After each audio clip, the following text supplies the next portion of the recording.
sinulat niya kay Timoteo nung siya po'y malapit ng mamatay. At sa kanyang nalalapit na kamatayan, sabi niya, iaalay na ako at malapit na ang aking pagpanaw sa buhay dito. Kaya tinagubilin niya si Timothy na ipagpatuloy ang pangangaral ng salita. Nung tinuturo ito nung sinasabi ito ni Apostol Pablo kay Timoteo, siya ay nasa bilangguan. At nakikita niya na doon na siya sa bilangguan ng iyon mamamatay dahil sa kanyang pangangaral ng mabuting balita. Ganun pa man, hinikayat niyang mabuti si Timoteo na ipangaral ang salita anuman panahon at sa lahat ng pagkakataon sapagkat nakikita niya ang kahalagahan nito sa buhay ng bawat tao, lalo na sa nalalapit na pagdating ng ating Panginoon. Noong panahon na yon ay grabe po ang mga pag-uusig tungkol sa mga pag-aaral ng salita ng Diyos, pero si Apostol Pablo ay patuloy ng hinikayat at binigyan ng encouragement si Timoteo na ipangaral ang salita ng Panginoon. Lahat na nanginig magsabi ng Amen. Magbibigay po ako ng 4 na bagay sa araw nito. Una, the season to preach the Word of God. Ang panahon kung kailan dapat ipangaral ang salita ng Diyos. Kasi binanggit niya rito sa verse 2, sabi niya rito, ipangaral mong salita ng Diyos, napapanahon man o hindi. Sabi sa English version, preach the word in season or out of season. Si Apostol Pablo ay nasa isang kalagayang mamamatay na, nasa bilangguan, at nakikinikinita niyang malapit na siyang mamatay, pero ganoon pa man, patuloy niyang ipinapahayag ang mabuting balita at hinihikayat niya si Timoteo na pagkatapos niya, ipagpatuloy pa rin ang mabuting balita. Mga kapatid, maaari ang mga ngaral po ay nawawala, inukuha na ng Diyos, pero ang salita po ng Diyos ay dapat nagpapatuloy hanggang sa pagdating ng ating Panginoon. Nakikinig po ba kayong lahat? Si Apostol Pablo nangaral out of season sapagat sa kanyang kalagayan, hindi mainam ang kanyang kalagayan, nasa bilangguan, malapit ang mamatay, pero ganun pa man, patuloy pa rin ang sinishare ang mabuting balita, ang salita ng Panginoon kay Timoteo na ipagpatuloy ang salitang ito ng Panginoon. Tayo man, in good times or bad times, ang salita po ng Diyos ay nananatiling buhay at dapat ipatuloy po natin ibinabahagi sa bawat araw ng ating buhay. Nakikinig po ba kayong lahat? Ngayon po, meron na po tayong social media. Lahat po sa atin ay nasa social media. And we can use that platform para po ipahayag po natin ang mabuting balita ng ating Panginoon.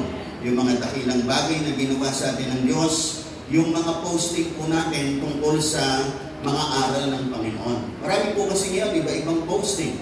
Pinopost nila yung buhay nila, kung saan sila kumain, saan sila pumunta, saan sila namasyal. Pero wala nang pinakamaganda, ipopost natin ang patungkol kay Lord sa gawain ng Panginoon. Amen po ba? Kinig po ba kayong lahat? Sabi ko nga sa inyo, baka naman puro tayo post ng post na kung saan tayo naroon. Amen po ba? Pero wala nang pinakamagandang post, kundi yung post natin na nasa gawain tayo ng Diyos. Amen po ba? Nakikinig po ba kayong lahat? Wala po namang problema na mag-post tayo. Talagang kaaliwan po natin yan.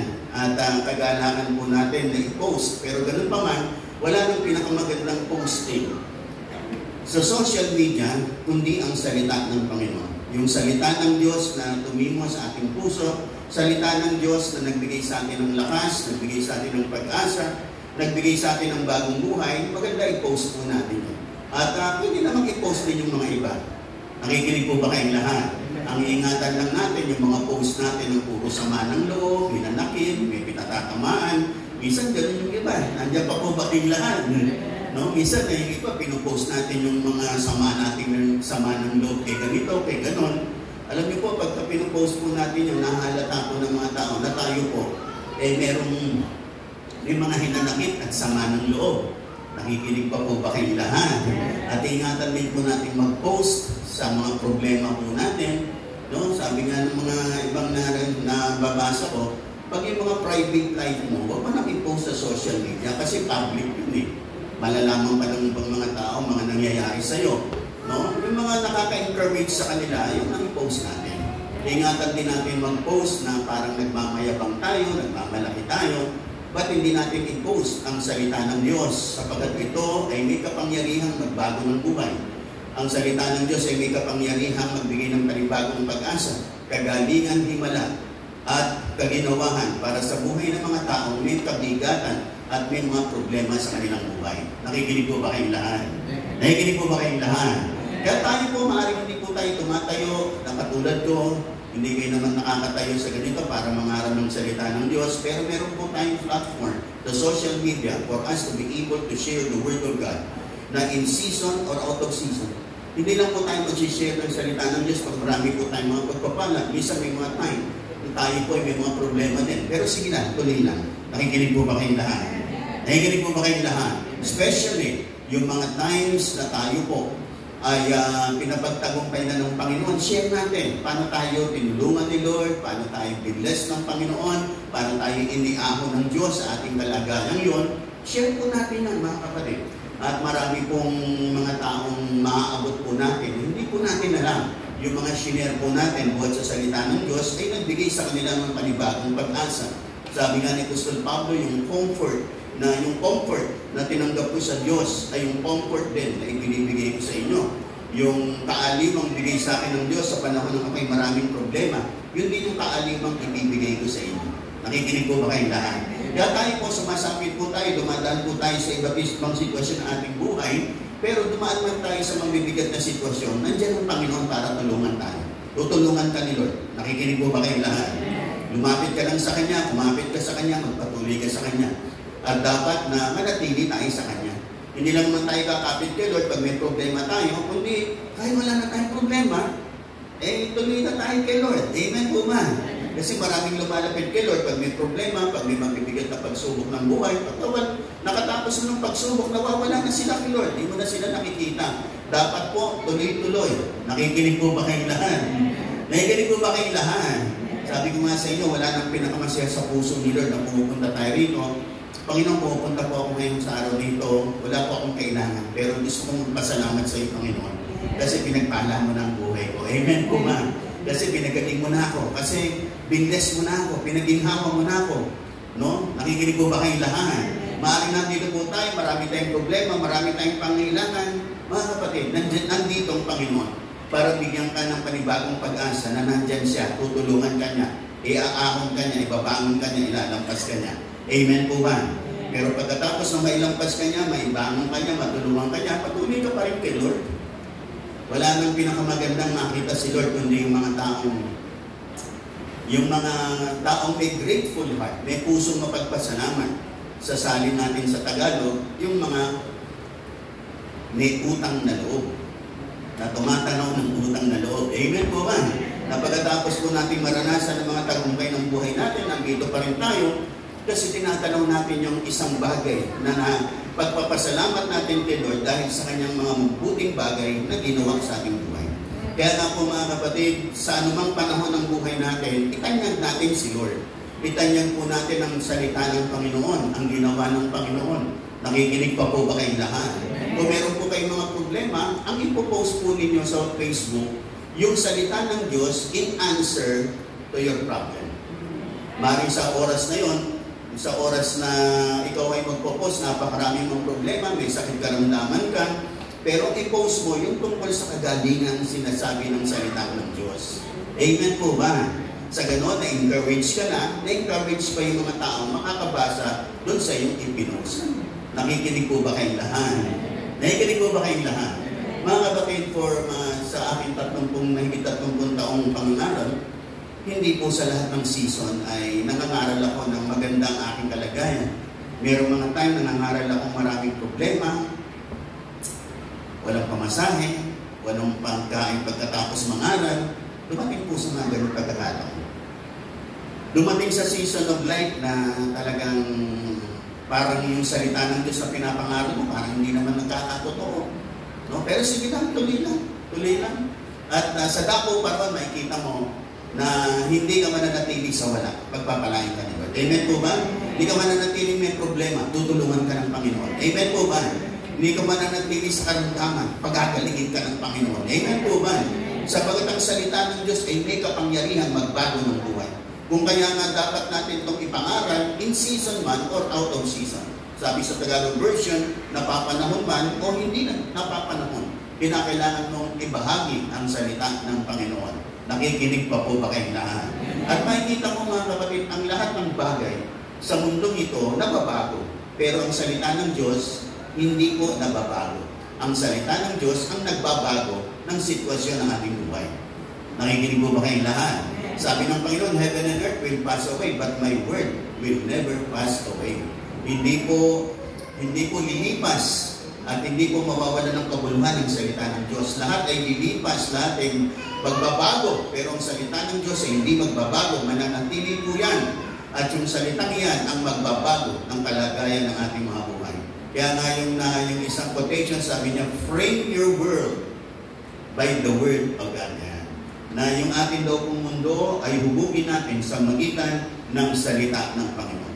Kaya po napakahalaga po ng salita ng Diyos. Tayo man po, mga simpleng mga mananampalataya, we can be preacher of the Word of God. Pwede po tayo mag-share ng Word of God sa ating mga kaibigan, no? Pag nakaka-meet natin sila, sa ating mga pag-uusap-usap, napakahalaga na i-share mo si Lord. Yung ginawa niya sa iyo, yung patotoo mo tungkol sa kabutihan ni Lord sa buhay mo. Nakikinig pa po ba kayong lahat? Lalo na pagpunta natin sa social media, ay dapat maging matured enough tayo kung ano yung mga ipopost natin. Are you listening? Nakikinig po ba kayong lahat? Kung nagpo-post po tayo na nasa SM tayo, no? Nagpo-post tayo na nasa kumakain tayo sa Vikings, amen ba? Nandiyan ba kayo lahat? Sapagat napunta po kami sa Vikings, nayaya po ako dyan. Amen? At napunta po tayo sa iba't ibang magandang lugar. Okay po yan, mga kapatid. Maganda po yan kasi bahagi po yan ng mga blessing ni Lord sa buhay natin. Pero never forget na i-share mo rin ang mga salita at mga pangako ni Lord sa buhay. Nakikinig mo ba kayong lahat? And through that, you are preaching the Word of God. Pinapahayag mo, sinishare mo, binabahagi mo ang salita ng Diyos na nakatulong sa buhay mo, naging pagpapala sa iyo, at yung salitang iyon, magiging pagpapala din sa buhay ng iba. Lahat na nakikinig magsabi ng amin. Tapos, sabi ko nga, natutuwa nga ako pag nakikita ko yung mga kapatid na nagpo-post sila kasi nandito sila sa gawain ng Panginoon. Kung nagpo-post tayo, pag nasa iba't ibang lugar tayo, bakit hindi pag nasa gawain ng Diyos? Alam niyo po ba, pag nagpo-post tayo tungkol sa gawain ng Diyos, ay natutuwa si Lord kasi nakikita niya na pinopromote natin na nandito tayo sa gawain ng Panginoon. Are you listening? Nakikinig po ba kayo lahat? Kaya nga po minsan nakakalungkot po yung iba, post sila ng post ng lahat ng pinupuntahan, pero hindi sila nagpo-post with regards sa gawain ng Diyos. Dapat gawain ng Diyos. Nandito ako ngayon sa gawain ng Diyos. Amen po ba? Nakikinig po ba kayo lahat? Maganda po yun at nakakasiya po yun sa puso ng Panginoon at higit sa lahat para sa buhay po ng bawat isa sa atin. Lahat ng nakikinig magsabi na amin. Pangalawa po na binabanggit po rito, una yung season to preach the word. Ang panahon ng pangangaral ng salita ng Diyos ay sa lahat ng panahon. Ikaw man ay maraming pagpapala, ikaw man ay may problema, sige, share mo pa rin ang salita ng Diyos. Katulad ni Apostol Pablo, nandun siya sa kulungan, nasa piitan, at nadarama niya na doon na siya mamamatay. Pero ganun pa man, patuloy pa rin na binabahagi niya ang salita ng Diyos at inihikayat niya sa Timothy na ipagpatuloy mo ito. No? Sapagkat malapit na akong mamatay, pero yung salita ng Diyos ay hindi mamamatay. Kaya ipagpatuloy mo sapagkat marami pang mga tao ang nangangailangan ng salita ng Panginoon. Kaya nga anumang sitwasyon ng buhay natin mga kapatid, make it a point at humanap tayo ng pagkakataon na maibahagi po natin ang salita ng Diyos, ang mabuting balita ng ating Panginoong Kristo, sapagkat ito po'y may kapangyarihang magbago ng buhay. Ito po'y may kapangyarihang magdala sa mga tao sa isang matagumpay, masagana, at magandang buhay na minimiti ng Panginoon para sa buhay ng bawat isa sa atin. Lahat ng nakikinig magsabi ng amin. Meron isang binanggit dito, yung unang-unang binanggit, dito sa unang talata, sabi dito, inuutusan kita sa ngalan ng Diyos at ni Kristo Jesus na hatol sa mga buhay at sa mga patay. Mga kapatid, ang isang reason, the reasons, bakit kinakailangan natin i-preach ang Word of God, kasi darating ang Panginoon para hatulan po tayo.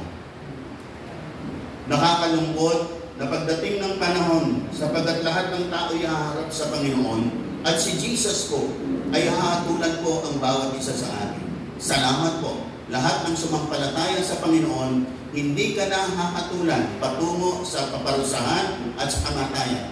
Sapagat ang kabayaran ng kasalanan natin ay binayaran na ni Jesus nung sumampalataya tayo doon sa krus doon sumampalataya tayo sa kanyang ginawa sa krus ng Kalbaryo. Lahat po ng sumampalataya sa Panginoon, ang kabayaran po ng kasalanan na kamatayan ay inako na ni Jesus para sa bawat isa sa atin. Kaya sa araw ng pagharap natin sa hukuman ng Panginoon, tayo pong lahat ay sasabihin, pinatawad na at wala na tayong sala kasi may nagbayad na sa ating mga kasalanan. Walang iba kundi ang Panginoong Kristo. Amen po ba? Pero sa mga hindi sumampalataya sa Panginoon, sila po'y hahatulan at patungo po sila sa kaparusahang walang hanggan sa apoy ng impyerno. Kaya nga ang tagubilin ni Pablo kay Timoteo, ipangaral mong salita. Sa ganon ang mga tao'y makakilala, maligtas, at sila'y mapawalang sala. At sa ganon pagharap nila sa judge na walang iba kundi ang Panginoon, the judge of the living and the dead, ang mga sumampalataya ay mapapawalang sala na at pinawalang sala na sapagat may nagbayad na sa kanilang mga kasalanan. Walang iba kundi ang Panginoong Jesucristo. Amen po ba? Mga kapatid, ito ang katotohanan kung bakit natin kinakailangang makinig ng salita ng Diyos. Sa ganon, malaman natin may tagapagligtas. Na itong tagapagligtas natin, siya rin huhukom sa atin sa huling panahon. Pero salamat po, lahat tayong sumampalataya, lahat ng sumampalataya sa Panginoon, magsabi ng amen. Amen. Kung sumampalataya ka sa Panginoon, hindi ka na hahatulan patungo sa kaparusahan. Ikaw ay dadalhin na sa buhay na walang hanggan. Amen po ba? Ito ang kagandahan kung bakit ipinapangaral natin ang Panginoong Jesucristo, sapagkat siya po ang tumubos sa ating mga kasalanan at siya ang tumubos sa atin sa kaparusahan ng ating mga kasalanan. Sapagkat binabanggit kanina ni Pastor Marlon sa kanyang pagtuturo, for the wages of sin is death. Ang kabayaran ng ating mga kasalanan ay kamatayan. Merong dapat mamatay para sa kasalanan. At yung ating pong kamatayan natin dahil sa ating mga kasalanan, ang namatay sa atin si Jesus Christ. Kaya nga po tayo ay hindi na pupunta sa kamatayang walang hanggan. Hindi na tayo pupunta sa kaparusahang walang hanggan. Ang pupuntahan po natin ay buhay na walang hanggan dahil po sa ating Panginoong Jesucristo. Yan po ang mabuting balita ng Panginoon. Yung naniniwala, magsabi ng amin at pumalakpak ng malakas sa ating Panginoon. Yan po isang reason kung bakit kinakailangan po na ipangaral ang mabuting balita. Sapagat marami pong mga tao, marami pong tao hindi nila alam paano sila pupunta sa langit. Sabi nila, basta ako magpapakabait ako, iiwasan ko ng mga bisyo ko, pupunta na ako sa langit. Mga kapatid, mali po. Sabi ng ibang mayayaman, papatayo ako ng malaking church, tutulong ako sa isang pagtatayo ng malaking church, pupunta na ako sa langit. Mga kapatid, maganda po lahat yan. Pero ang pagpunta sa langit ay hindi dahil sa ginawa mo, kundi dahil sa ginawa ni Jesus. Ayun. Thank you, Pastor. Kundi dahil sa ginawa ni Jesus para sa atin sa krus ng Kalbaryo. Are you listening?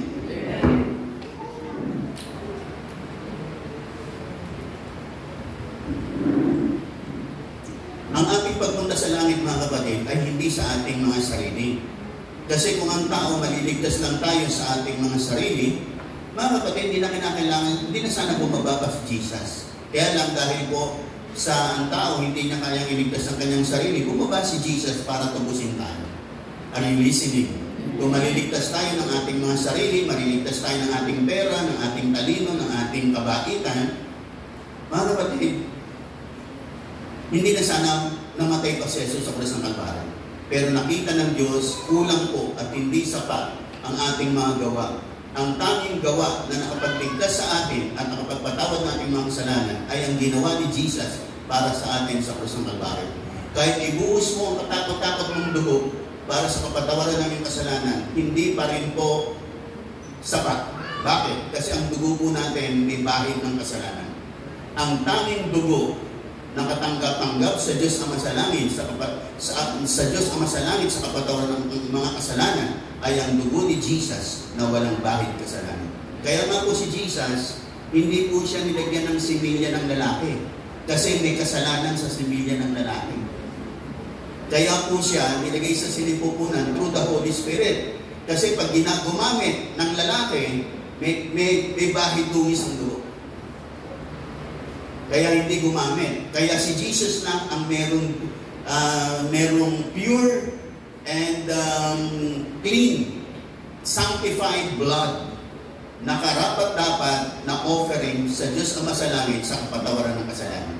Ang lahat ng ating dugo, mga kapatid, lahat may bahid dungis. Hindi po umabot sa pamantayan ng Diyos. Pero yung dugo lang ni Jesus, ang walang bahid dungis, walang kasalanan. Kasi hindi yung nasamahan ng dugo ng lalaki, ng blood ng lalaki, kaya walang kasalanan. Nagawa niyo po ba? Nandiyan po ba kayong lahat? Kaya po yun po ang dugong tumubos po sa ating lahat. At sa magitan ng ating pananampalataya, ipinatawad po ating mga kasalanan. At yan po ang mabuting balita. Merong namatay para sa iyo, para sa akin. Na ikay sumasampalataya sa Panginoon. Meron pang buhay na walang hanggan. At meron pang uwang sa piling ng Diyos sa langit. Pag sumampalataya ka sa Panginoon, bibigyan ka niya ng empowerment and grace para makagawa ka ng mabuti for His glory. Kasi marami pong mga tao gumagawa po ng mabuti para sumikat sila. Pero dapat, pag gumagawa tayo ng mabuti, alang-alang sa pangalan ng Panginoon. Hindi po para sa ating sarili. Nakikinig pa po ba kayong lahat? Alam niyo po ba, pagdating ng araw, marami pong ginawa ang mga tao na sa harap ng Diyos, mawawalan po ng silbi. Mawawalan ng kabuluhan. Bakit? Gumawa sila ng gumawa ng mabuti, pero ang sumikat, ang pangalan nila at hindi ang pangalan ni Lord. Sa harap ng Diyos, lahat ng yon ay sabi nga po sa aklat ng Corinthians, parang mga gawa na nasunog. Kasi mawawalan lahat ng kabuluhan yon. Ang mananatili lang, lahat ng ginawang kabutihan sa pangalan ng Panginoon. Na gumawa ng kabutihan, nung ginawa mo ng kabutihan yung tao, sinabi niya, salamat bro, at salamat sa Panginoon. Yung ginawa mo, nagdala sa tao yun para magpasalamat sa Diyos, may punto yun sa langit. May credit yun sa langit. Nakikinig mo ba kayong lahat? Pero yung nagpasalamat ng sayo, pagkatapos wala na, hanggang dito ng sayo tayo. Sa langit, walang credit yun. Lahat na nakikinig magsabi ng amin. Kaya nga, mahalaga na tayo pong lahat, ang sentro ng kalahatan sa buhay natin ito, walang iba kundi si Lord. At dapat makita natin, saan ba si Lord sa buhay natin? Minsan kasi yung iba, si Lord, secondary lang sa buhay nila at hindi pangunahin. Mga kapatid, sa kalahat-lahatan, dapat si Lord. Kaya nga yung inaawit natin, Jesus, be the center of it all. Dapat si Jesus ang sentro ng lahat ng ito. Are you listening? Nakikinig magsabi ng amin. Pangalawang reason, bakit pa mag-preach tayo ng word? Kasi sabi rito, sabi po sa Tagalog version, sabi rito, sapagkat darating ang panahon, hindi na nila pakikinggan ng wastong aral, sabi, susundin nila ang kanilang hilig. Sabi po ng banal na kasulatan, yung mga tao, kung ano na lang yung magustuhan nila, yung susundin nila, hindi na yung salita ng Diyos. Kaya dapat, maituro mo yung salita ng Diyos. Sapagkat ito ang gabay ng buhay ng bawat isa sa atin. Ito ang kompas ng ating mga buhay. Nakikinig po ba kayong lahat? Tingnan niyo po yung mga tao na hindi po nag-aaral ng salita ng Diyos. Kung ano lang maibigan nila, gagawin nila. Gusto nilang magbisyo, gusto nilang magsinungaling, gusto nilang mandaya, gagawin na lang nila yun. Yun ang inaakala nila. Basta mahalaga, umuunlad ang buhay kahit sa kurap na kaparaanan, kahit sa kasinungalingan, kahit sa pandaraya. Ang mahalaga, umuunlad, yung mayaman. Ganun ang kanilang pamantayan. Pero hindi po dapat ganun. Kasi pag tinignan nyo ang Bible, sa Bible, meron tinatawag na good success, meron ding bad success. Kung meron good success, meron ding bad success. Sabi ng Joshua chapter 1 verse 8, this book of the law shall not depart out of your mouth, but you shall meditate therein day and night, that you may observe to do according to all that is written therein. For then you will make your way prosperous, and you will have good success. Kaya kung may good success, merong bad success. Ano yung good success? Yung good success, naging successful ka kasi ang ginamit mong panuntunan ng buhay mo, yung salita ng Diyos. nagdala sa iyo sa good success. Ano yung bad success? Naging successful ka, pero salungat sa salita ng Diyos. Hinaluan mo ng kasinungalingan, hinaluan mo ng pandaraya, hinaluan mo ng mga bagay-bagay na hindi naaayon sa panuntunan ng salita ng Diyos. Oo nga, nagtagumpay ka, yumaman ka, umunlad ka, maaaring naging super milyonaryo ka. Pero nang sabi ng Bible, what shall it profit a man if he gains the whole world and lose his own soul? Kasi yun yung bad success. Naging matagumpay ka nga sa tingin ng maraming tao, pero pagdating ng panahon, hindi ka pala panlangit. Are you listening? Kaya sabi nga po nung narinig kong nangaral na ito, sabi niya, yung success natin, apart from the Lord, ay isang success na magdadala po sa atin sa kapahamakan ng buhay. Lahat ng nakikinig ang sabi ng amin. Sabi po, babasahin ko lang po isang talata ito. Lahat ng nakikinig po magsabi ng amin. Sabi rito, ang mga nagnanasang yumaman sa anumang paraan ay mahulog sa tukso at sa bitak ng masasamang nangaring magtutulak sa kanila sa kapahamakan. Yung mga nagnanasa daw kung yumaman sa anumang paraan, hindi sa paraan ng Panginoon, ay nahuhulog daw po sa maraming tukso at sa bitag ng masasamang hangaring magtutulak sa kanila sa kapahamakan. Kaya nga po, tayo po lahat ay mapalad. Sapagkat nagagabayan po tayo ng salita ng Diyos, nakakatapinig tayo ng salita ng Diyos, at least nagagabayan po tayo para sa ating mga tagumpay. Yung tagumpay natin ay dapat natagumpay na tayo po'y na kay Lord at nananatili kay Lord. Meron mga taong nagsimula kay Lord nang walang-wala, maraming problema, dumating yung time, nagtagumpay na sila. Nung nagtagumpay sila, nawala na sila. Mga kapatid, hindi po dapat patuloy pa rin kay Lord. Amen po ba? Sapagkat ang naman pagpapala na hiwalay sa Panginoon, magdadala po sa atin sa mga sakit ng kalooban at mga kapahamakan ng buhay. Are you listening? Kaya tingnan niyo po, maraming mga tao, isa yumaman na. Dati isa lang asawa, naging 3 na asawa. Kasi bakit? Kasi nagtagumpay sila na walang gabay ang salita ng Diyos. Are you listening? Nakikinig po ba kayong lahat? Nakikinig po ba kayong lahat? Kaya po makikita natin yung mga success nila, nagdala sa kanila sa bad na circumstances of their lives. Sila po ay nadala sa mga maling sitwasyon ng kanilang buhay. Kasi yung success nila ay hindi nagabayan ng salita ng Panginoon. Kaya mahalaga po na patuloy natin marinig ang salita ng Diyos. Patuloy natin may pangaral ng salita ng Diyos. Sapagat ito naman po ang nararapat at itong gagabay po sa atin sa matagumpay na buhay dito sa lupa. At pagkatapos ng buhay na ito, papunta po tayo sa langit. Nakikinig po ba kayong lahat? Walang pwedeng magtagumpay sa lupa kung pagkatapos naman ito, sa impyerno naman pala tayo pupunta. Yan po ang pinaka-isang masaklap na mangyayari sa buhay ng tao wala sa Panginoon. Hindi nagagabayan ang salita ng Diyos. Kaya mapapalad tayo na tayo po'y nakakapakinig ng salita ng Diyos. Lahat na nakikinig magsabi ng amen. Kaya sabi ni Apostol Pablo kay Timothy, pamahal mo yung salita. Kasi maraming taong maliligaw pagdating ng panahon. Pipiliin na lang nila yung maganda sa kanila, yung masaya sila. Kaya sabi ko nga po lagi sa inyo, lagi kong inuulit-ulit, hindi yung masaya ka. Kasi ano yung laging sinasabing narinig natin? Kung saan ka masaya, basta wala kang inaargabyado, gawin mo. Hindi po mga kapatid, hindi po laging totoo yun, hindi po laging tama yun. Kung masaya ka nga, wala kang inaargabyado, pero hindi naman masaya si Lord, huwag mong gagawin. Nakikinig po ba kayong lahat? Nakikinig po ba kayong lahat? Kasi kung masaya ka lang, pero si Lord hindi masaya, liligaw ka niya. Isang ganyan ang mga kasabihan ng marami, kung saan ka masaya, basta wala kang inaargabyado, gawin mo. Mali po, mga kapatid. Ang walang mintes at hindi ka mamamali kung saan masaya si Lord, lakaran mo yun. Yun, walang mintes yun. Amen po ba? Nakikinig po ba kayong lahat? Paano natin malalaman masaya si Lord? Yan.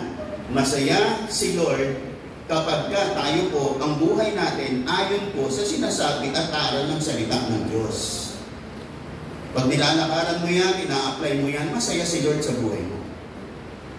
Kaya nga sabi ni Apostol Pablo, pangaral mong salita, Kasi may mga taong susundin nila yung hilig ng kanilang katawan. Susundin nila yung kanilang sariling filosofiya. Susundin nila yung anumang inaakala nilang maganda sa kanila, masaya sila. Pero hindi naman pala masaya si Lord. Kaya sabi niya, pangaral mo yung salita. Sa ganon, malaman nila, ano ba ang tamang panuntunan ng buhay? Ano ba ang tamang landas ng buhay? Ano ba ang tamang direksyon ng buhay na ito? Walang iba kundi ang salita ng Diyos. Kaya tingnan nyo, miski ako po, karanasan ko yan. Namuhay po ako 27 years bago ako nakakilala sa Panginoon. Ang kaisipan ko po, okay lang namin number 2. Basta yung number 1 mo, huwag mong pababayaan. Medyo parang maganda. Nakikinig mo ba kita? Parang maganda naman, ano? Basta yung number 1 mo, kung pababayaan, kahit may number 2 ka, okay lang yun. No? Ganun ang mga kaisipan ko noon. Pero salamat, binago ng Panginoon. Okay, makakilala sa Panginoon. Makapakinig ng salita ng Diyos, maunawa ng salita ng Diyos. Kung nakikitang mali po pala ang aking ganong kaisipan. Lahat ng nakikinig magsabi ng amin. Naalala ko nung ako'y wala pa sa Panginoon, ay kasi nasama ako sa mga kasama ko sa trabaho, na puro mabibisyo. Pag wala kang bisyo, sa amin noon, Andres Bisaya ka. Takot ka sa asawa mo. Pag wala kang bisyo. Pag hindi ka sumasama sa barkada, Andres Bisaya ka.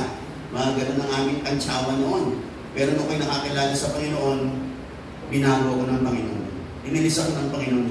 Kahit na ano ng kantsaw nila, hindi na ako nagpapadala sa kanila. Samantalang noon, pag ako'y nakantsawan ng mga kasama ko, paglabas natin, kasi lalabas kami alas 10 ng gabi, magka-club tayo, mag-beer house tayo, sama-sama kami. Ako, pag hindi ako sumasama, nakantsawan akong Andres Bisaya, kasi yan si Roman eh. Kaya huwag nyo nang ngayon. Pag narinig ko yung gano'n, sama na ako. Para ipakita kong hindi ako under ng asawa ko. Nakikinig pa po kayo lahat. Pero nung nakakilala ko sa Diyos, hindi ko na pinatulan. Pasensya na kayo, graduate na ako. Gano'n na lang natin yung sinasabi sa kanila. Nakikinig pa po ba kayo lahat?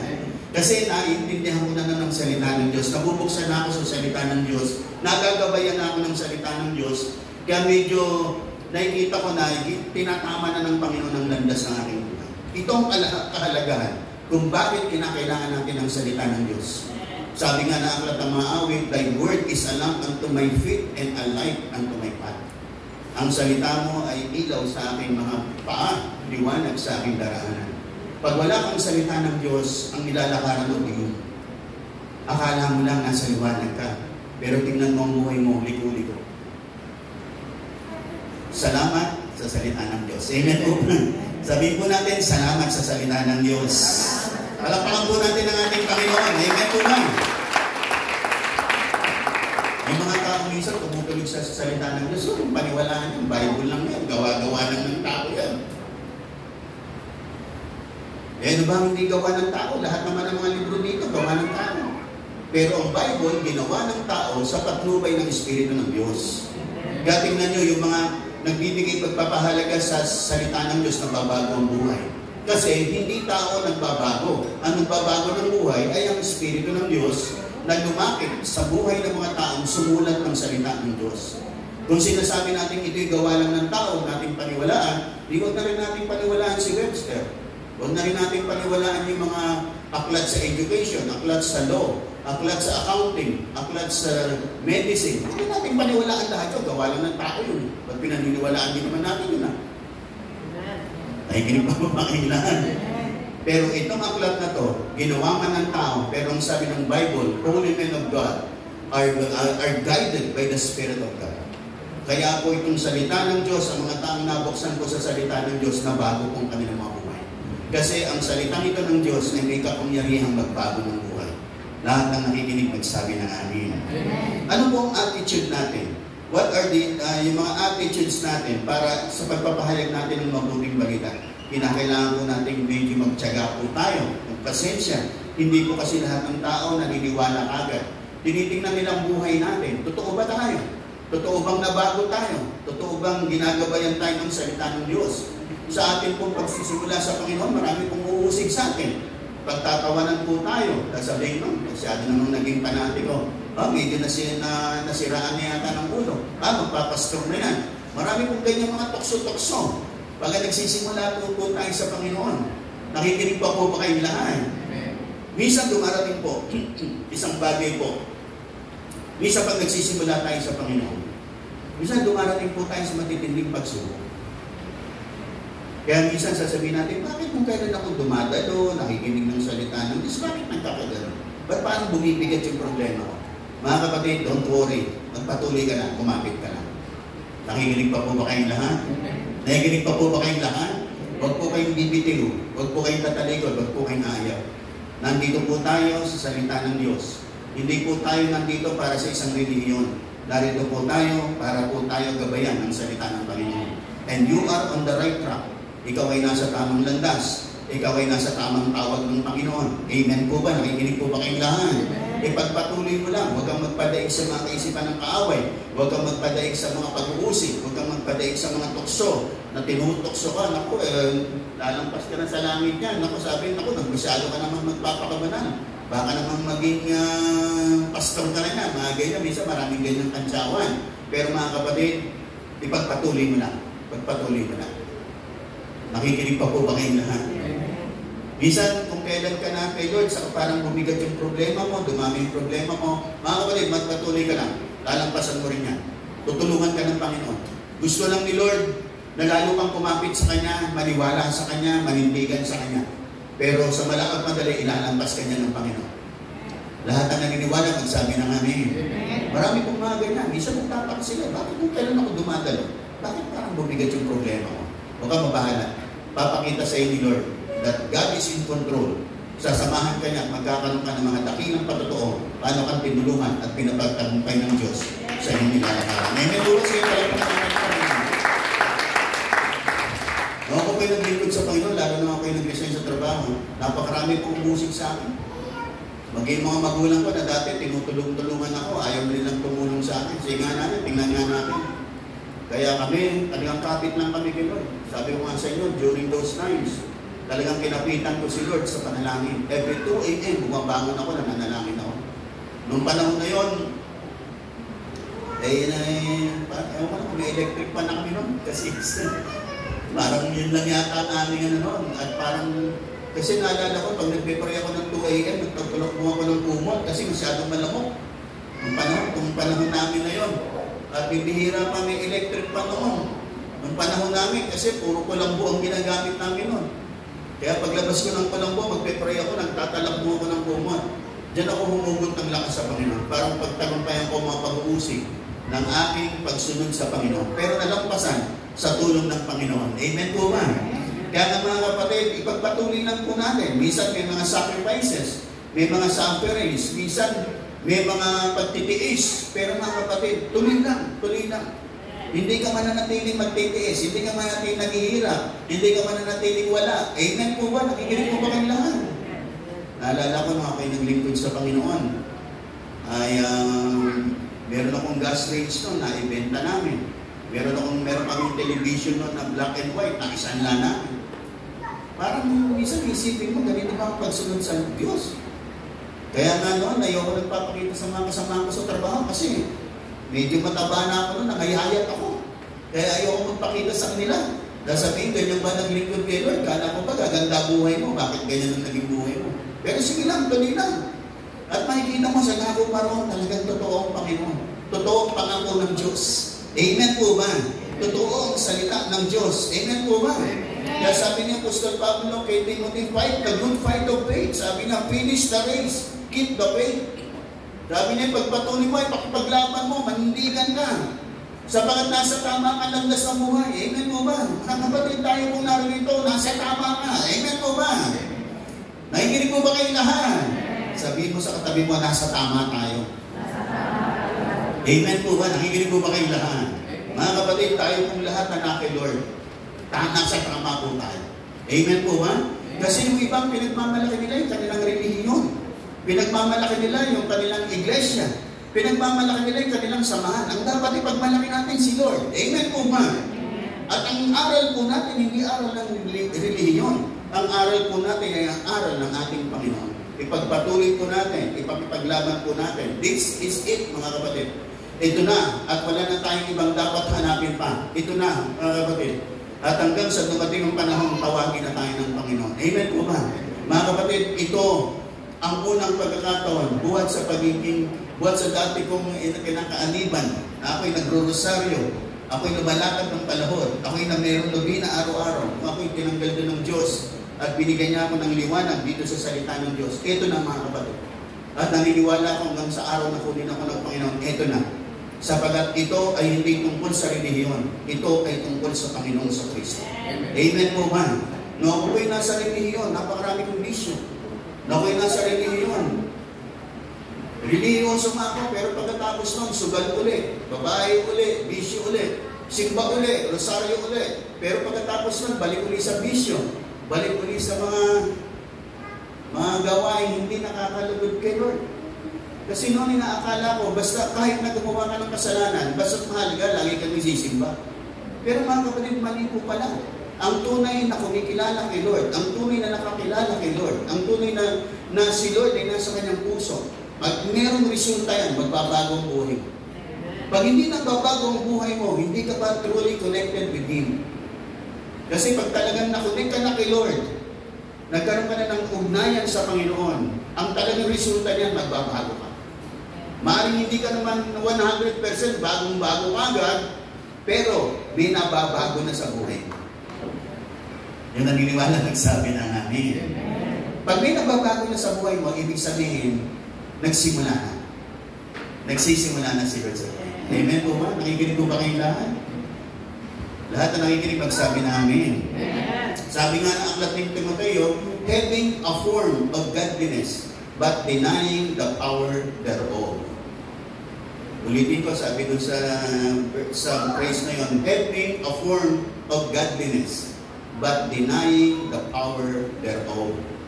Sabi, meron silang form na maka-Diyos sila, pero wala namang kapangyarihang nagbabago sa kanila. Pag ikaw ay na kay Lord, merong kapangyarihang magbabago sa iyo. Yun po yung talaga na kay Lord. Kaya kahit sabihin ng taong ako'y na kay Lord, ako'y na kay Jesus, marami siyang sinasabi tungkol kay Lord, marami siyang alam tungkol kay Lord, pero pag hindi nang babagong buhay, yung mga kaalaman niya kay Lord nandito lang sa bibig, wala dito sa puso. Pag nasa puso na yan, meron niyang power to change the life of that person. Yun nakikinig ng sabi namin. Kaya yung kapangyarihan kung nagbabago, ibig sabihin ng taong yan, nakakonect na kayo. Unti-unti nang nababago. Nung ako'y nakapakinig ng salita ng Diyos, unti-unti, tinanggal niya yung pagmumura ko, tinanggal niya ako sa mga bisyo. Dati kasi ano ako sa, yung aking kasing nanay, no, ako'y bata pa, dahil sa karerahan ng Santa Ana yun, taga Santa Ana, Manila kami. Na-involve ako niya sa mga kare-karera na yan. Kaya lagi ako nasa karerahan pag Sabado at Linggo kasi nandun yung mother ko, dinadala ko ng pagkain. Tapos nung lumaki naman ako, nung kasawa ko, na-involve ako sa High Alay. No? Napa-involve ako sa sugal na yan. Hanggang dumating yung time na naluglog din ako sa Madyuman. Nakaka-addict po yan. Nakaka-addict yan. Pero salamat. Nung nakakilala sa Panginoon, tinanggal ako dyan ng Panginoon. Hindi naman sa isang iglabs eh. Pero unti-unti, inalis ako ng Panginoon sa lahat. Nakikinig po ba kayong lahat? Ganun ka rin, mga kapatid. Pag nakikinig ka rin ng salita ng Diyos, ayaw mo na magsinungaling. Dati man, parang tonton tayo kung nakakapagsinungaling tayo. Pero pag nakakapakinig ka na ng salita ng Diyos, ayaw mo. Pag nagsinungaling ka, medyo naano ka na. Nakukonsensya ka na. Ibig sabihin, yung salita ng Diyos, tumatalag na sa'yo. Yung salita ng Diyos, pumapasok na sa puso. Nakikinig po ba kayong lahat? Kung nakikinig, magsabi pa ng amin. Kaya mga kapatid, tayo po, ang attitude natin sa pangaral, konting tiyaga lang. Sige lang, patuloy lang sa salita ng Diyos. Patuloy lang sa pag-share ng salita ng Diyos. Kung sinishare natin ang salita ng Diyos, pinagpapala tayo ng Diyos. Ginagalap din sa buhay natin at nagiging pagpapala tayo sa buhay ng iba. Pagpatuloy lang natin, mga kapatid. Kung paano sinabi ng Apostol Pablo kay Timothy, entrust to faithful men. Itiwala mo sa iba. Dapat na tayo rin ganun. Habang nagsishare tayo ng Word of God, yung mga nasishare natin darating ng time, sila naman ang magbabahagi sa kanilang mga kaibigan. Bahagi na yung mga kaibigan nyo. Wala nang pinakamaganda kundi yung mga barkada nyo na kayo. Kasi mayroong mga barkadahan. Ang barkadahan nila, minsan nga, mga high school pa na, nagiginuman na. Hindi mga lalaki, hindi mga babae. Nandiyan kasi curiosity ng mga kabataan pag nasa high school. Gusto nilang matikman yung mga hindi nila natikman. Kaya nga, pagdating ng high school, dyan maraming mga tumitikim ng mga bagong bagay, tinitikman yung alak, sigarilyo, shabu, droga, tinitikman nila yan. Pero salamat sa mga barkada na kay Lord. Pag na kay Lord yan, tiyak, malalayo yan sa mga ganyang barkada. Nakikinig pa po ba kayong lahat? Lahat na nakikinig, nagsabi ng amen. At napakahalaga po ng salita ng Diyos. Ang isang taong nakakapakinig ng salita ng Diyos, ilalayo siya sa ganyang mga vision ng buhay. Kaya mahalaga na maipangaral, mai-preach, mai-share, mai-proclaim natin ang salita ng Diyos. Sa ganon, yung mga kabataan, meron silang gabay, ng tamang gabay, para sa kanilang paglaki at para sa kanilang pamumuhay at paano silang mamumuhay ng kalugod-lugod sa harap ng tao at higit sa lahat sa harap ng Diyos.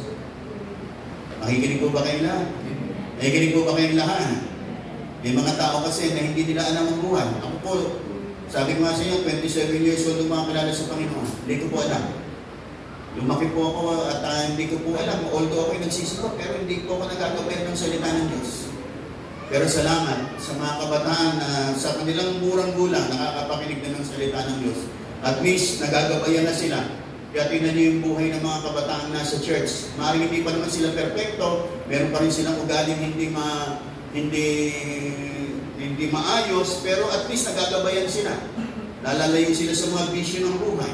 Nabibigyan sila ng tamang aral. Nakakagrupo nila yung mga tamang tao at hindi po sila naliligaw ng Diyos.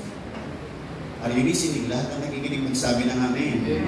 Kaya mahalaga po na tayo po bilang mga tinawag ng Diyos, hindi lang po ang pastor ang siyang mag-preach ng word. Tayo rin po, mag-share po tayo ng word sa kaibigan natin, sa kabarkada natin. Iyayain natin sila. Kung noon, nayaya natin sila sa mga maling vision, sa mga vision ng buhay, ba't ngayon hindi naman natin sila yayain sa Panginoon? Ito naman, makagaganda sa buhay nila, magdadala sa kanila sa buhay na walang hanggan. Maaaring sa simula, kakantsaw-kantsaw nila tayo, tutok-tuksoy nila tayo, pero mga kapatid, it's worth it. Pag inakay mo yan kay Lord, may gantimpala ka sa Panginoon. Naririnig. Di ba masarap na maging blessing tayo sa kanila?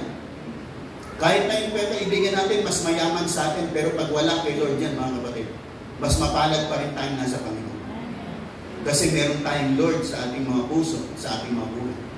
Meron tayong buhay na binago sa magitan ng Panginoon. At meron tayong buhay na walang hanggan. Sila wala. Kaya mas mapalad tayo sa kanila. Lahat ng siya nagsabi na amen. Tatapos ko pa sa pang-apat, the reward of preaching the word. Ano po ba ang gantimpala ng pag-ahayag ng mabuting balita? Pagdating ng araw, sabi ni Apostol Pablo, naghihintay na sa akin ang corona, the crown of righteousness. Sabi ni Apostol Pablo. Kasi sabi niya, I will finish the race. Sabi niya ganito. Sabi niya, pinapaglaban ko. Sabi niya, tinapos ko at pinapananatili ako sa pananampalataya. At sabi niya, may naghihintay na corona sa akin. Mga kapatid, tayo po, may corona pong naghihintay sa atin. Nakikinig po ba kayo lahat? Pagdating ng araw, merong corona naghihintay sa isa namin. Yung corona nito ay gagawad sa atin ng Panginoon. Tayong lahat na naghihintay sa pagdating ng Panginoon. Naghihintay na matyaga. Naghihintay na nananatili sa Kanya, nagpapatuloy sa Kanya. Pagdating ng araw, bibigyan ka ng crown of righteousness. Meron ding crown, yung mga taong nagwawagi ng kaluluwa. Yung mga taong nag-aakay sa Panginoon. Inakay niya ang kanyang pamilya, inakay niya ang kanyang kaibigan. Pagdating ng time sa langit, bibigyan siya ng crown of rejoicing. Bibigyan ka ng gantimpala kasi meron kang inakay. Nakikinig po ba kayong lahat? At wala nang pinakamaganda, kundi yung mga taong inakay mo na kay Lord, nagpatuloy sa Panginoon. Wala nang pinakamaganda, kundi inakay mo pagdating ng time, naging pastor na. Amen po ba? Di ba? Wala nang pinakamaganda. No? Nakita mo yung mga inakay mo, nandito pa rin, nagpapatuloy, gumanda na ang buhay, pero nandyan pa rin. Yan po ang pinakamaganda. Gagantimpalaan ka dyan ng Panginoon. Yung mga taong nanatiling tapat kay Lord sa kabila ng mga problema ng buhay, pag-uusig ng buhay, mga pagsubok ng buhay, pero nanatili kay Lord, may gantimpala po kayo. Merong crown of life that is prepared for you. Sapagat yung gantimpala ng yung crown of life ay para sa mga taong nanatiling tapat kay Lord sa kabila ng mga pagsubok na dumating sa kanilang buhay. Hindi sila nang hinawa, hindi sila tumalikod, hindi sila umayaw, bagkus nagpatuloy sila. Meron pong gantimpalang nakalaan para sa iyo. Amen po ba? Nakikinig po ba kayong lahat? At meron din pong gantimpala para sa mga naglilingkod sa Panginoon. Sabi sa ibang salin, the pastor's crown. Hindi lang sa pastor, kundi sa bawat naglilingkod sa Panginoon, sa bawat sumusuporta sa mga lingkod ng Diyos, na sila nagpapatuloy kay Lord, silang lahat ay bibigyan ng korona ng Panginoon. Mga kapatid, itong mga ginagawa natin, hindi po nawawalan ng kabuluhan. Maring sa iba, sa ginagawa sa harap ng tao, maring akala nila, parang nasiraan tayo ng ulo, bakit nagpalit tayo ng relihiyon, pero huwag po natin silang pakinggan. This is it, mga kapatid. Ito na, mga kapatid. Huwag ka na humanap ng iba. Ito na ang Panginoon. Ito ang salita ng Panginoon. At meron itong magandang gantimpala pagdating ng takdang panahon. Hindi lang naman sa langit, kundi maging dito sa ibabaw ng lupa, may gantimpala na rin ang ating pagsunod sa ating Panginoon. Amen po ba? Nakikinig po ba kayong lahat? Ako po, sabi ko sa inyo, nagsimula sa walang-wala. Talagang parang zero-zero, scratch na scratch. Pero napakalaki na po ng ginawa ng Diyos sa aking buhay. Napakalaki na po. Sa pasimula hanggang ngayon. Hindi po ako nagkaroon ng ibang trabaho. Nung ako'y mag-resign sa trabaho, wala na po ako ibang trabaho kundi ang mangaral ng salita ng Diyos. Pero may pagpapala po sa pangangaral ng salita ng Diyos. May pagpapala po sa pagbabahagi ng salita ng Diyos. Pag nagpapala ka dyan, aangat ka ng Panginoon, ibibless ka ng Diyos, maging ang pamilya mo pagpapalain ng Panginoon. Amen po ba? Kaya nasa lahat ng pagkakataon, saan man tayo naroon mga kapatid, lagi mong ibahagi ang salita ng Diyos. Huwag ka lang magkwento tungkol sa mga kwento ng buhay. Hayaan mo yung kwento mo ay kwento ni Lord sa buhay mo. Kung paano ang ginawa ni Lord na pagbabago sa buhay mo. Amen po ba? Tingnan mo yung magagandang bagay na ginawa ng Diyos sa buhay mo. Yun ang i-share mo, yun ang ibahagi mo, yung ginawa ni Lord sa buhay mo. Lahat ng nakikinig magsabi ng Amen. Sapagat ang mga kwento ng buhay natin ay mga kwentong walang kwenta. Nagkaroon ng yung kwento natin ay nagkaroon ng kwenta kasi kasama na natin si Lord. Amen po ba? Kasi nung dumating si Lord sa buhay natin, yung buhay natin walang kakwenta-kwenta ay nagkaroon ng magandang kwenta. Amen po ba? Ibig sabihin, nagkaroon ng kabuluhan ang ating mga buhay nung dumating ang Panginoon. Sapagat ang buhay na ito at maging ang buhay sa langit, it's not about you. It's about what Christ has done in your life. Ito'y patungkol sa ginawa ng Panginoon sa buhay mo. Kung paano kanyang binago, pinagpala, inangat, tinulungan, pinasagana, pinapagtagumpay. Although meron din naman tayong mga dinadaan ang mga pagsubok ng buhay. Pero sa kalaun-launan, ang makikita natin, paano tayo tinulungan, pinagpala, at ginabayan ng Panginoon. Nakikinig pa po ba kayong lahat? Kaya nga mga kapatid, sa buhay natin, tayo pong mga Kristiyano, tayo pong mga mananampalataya, i-share niyo si Christ, i-share niyo yung ginawa ni Kristo. Tingnan niyo yung mga patotoo, kung paano kayo binago ni Lord, at yun ang i-share ninyo. Kung paano ang Panginoon ay kumilos at gumawa ng magandang pagbabago sa buhay niyo. Sapagat yung mga kwento natin may kwenta, ay magdadala po ng blessing sa buhay ng ibang tao. Amen po ba? Doon naman sa mga baguhan, mga kapatid, wala na pong pinakadakilang bagay, kundi tanggapin niyo si Kristo at tanggapin niyo ang aral ng Panginoon. Hindi niyo po pagsisisihan na si Kristo ang ginawa niyong pangunahin sa inyong buhay. Amen po ba? Nakikinig po ba kayong lahat? At higit sa lahat, magpapatuloy po tayo mga kapatid. Magpatuloy sa pagdalo, magpatuloy sa pakikinig, pag-aaral ng salita ng Diyos. At hindi lang hanggang doon, dapat paglingkuran natin ang Panginoon. Hindi lang tayo nagpapatuloy na dumadalo, dapat meron tayong mga paglilingkod kay Lord. Meron tayong ginagawa para sa Panginoon. Nakikinig pa po ba kayong lahat? Sapagkat hindi lang tayo tinawag ni Lord para maligtas, kundi para maglingkod. Kaya hindi ka po mananatiling diyan. Merong pinagagawa sa iyo. At pag meron siyang pinagagawa sa iyo, lalo kang i-bless ng Panginoon. Lalo mong mararanasan ang biyaya ng Diyos sa buhay mo. You will never be the same again. Kaya nandito pa po tayo. Lahat na nakikinig magsabi ng Amen. Kaya nandito pa tayo kasi may pinagagawa pa sa atin si Lord. Hindi naniniwala, magsabi ng amin. Gusto niya, mag-akay ka pa, share mo pa sa iba yung ginawa niya sa buhay mo. Gusto niya, mag-preach ka pa ng Word, mag-share ng Word of God, magsimula ka sa iyong patotoo, magsimula ka sa mga dakilang bagay na ginawa ni Lord, kahit kung pukunting bagay pa lang. Sige, okay lang, share mo lang. At makikita mo parami ng parami ang mga patotoo mo. Mga patotoong ginawa ni Lord sa buhay mo dahil binago ka niya, pinagpala ka. At hindi ka maging katulad ng dati. Are you listening? Kung ako po'y wala sa Panginoon, palagay ko po, hindi ko na alam. No, hindi ko maubos mo isip anong magiging larangan ng buhay ko. Pero salamat, nagkaroon ng kabuluhan ng buhay nung tinawag ng Diyos at sumunod sa tawag ng Panginoon. At hindi ko naman ito pinagsisihan. Amen po ba? At hanggang sa aking huling hininga, mananatili kay Lord. Hanggang sa araw na yun. Amen po ba?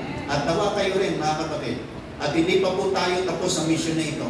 Marami pa po tao tayong dapat abutin, pagpahayagan ng salita ng Diyos kasi ang mundong ibabaw ay papunta po sa dilim, papunta sa dying world. Pero tayo pong magbibigay ng pag-asa at buhay sa kanila sa pamamagitan ng salita ng Panginoon, sa magitan ng buhay po natin na binago ng Panginoon, ibabahagi po natin sa kanila. Nakikinig po ba kayong lahat? Lahat ng pinagpala, magsabi ng amin.